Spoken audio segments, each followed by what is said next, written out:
En 1710, le philosophe George Berkeley écrit Les principes de la connaissance humaine, un essai dans lequel éclate une affirmation qui allait lui survivre. Être, c'est être perçu. Berkeley est moderne. Il estime que le monde n'existe pas, ou plutôt que le monde n'existe que pour un regard qui construit son objet. Si connaître le monde physique dans son intégralité est impossible pour Berkeley, c'est parce que le monde objectif est pour lui insaisissable. Le monde est seulement ce qui s'offre à notre perception, le monde est ce que nous percevons subjectivement du monde, autrement dit, le monde n'est pas autre chose que la manière dont nous le regardons.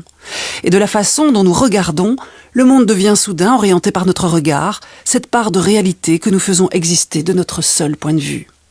Ce qui est vrai de notre façon de considérer les choses est aussi vrai de notre façon de jauger les êtres. Nous pouvons choisir de chosifier les gens, par exemple, en ne relevant en eux que leurs défauts, quitte à trébucher sur ce qui nous insupporte, tout comme nous pouvons porter un regard généreux et aimant en considérant les êtres selon l'angle de leur beauté. Notre manière de nous rapporter à eux, encore une fois, est exclusivement une question de regard, c'est-à-dire qu'il dépend de la manière dont nous choisissons de regarder.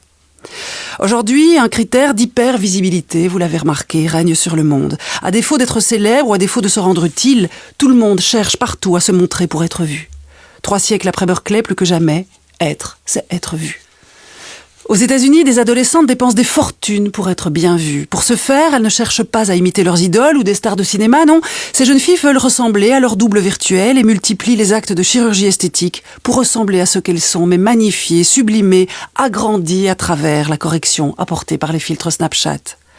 Dans un rapport publié le 2 août 2018, 3 médecins du département de dermatologie de l'Université de Boston ont attiré l'attention sur ce nouveau trouble psychologique qui se caractérise par une crainte obsédante d'avoir un défaut physique.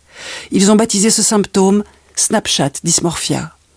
La référence de la perfection recherchée n'est plus celle d'un ou d'une autre idéalisée, mais soi-même retouchée par des filtres.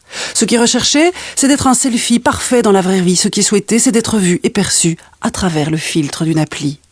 Et tout cela pourquoi ? Pour vivre mieux, pour mieux jouir d'être vivant, pour être plus heureux. En fait, il s'agit d'exhiber chaque jour aux yeux des autres des selfies encore moins vrais et donc encore plus beaux. Et entre-temps, le monde a disparu. Et vous, qu'en pensez-vous ?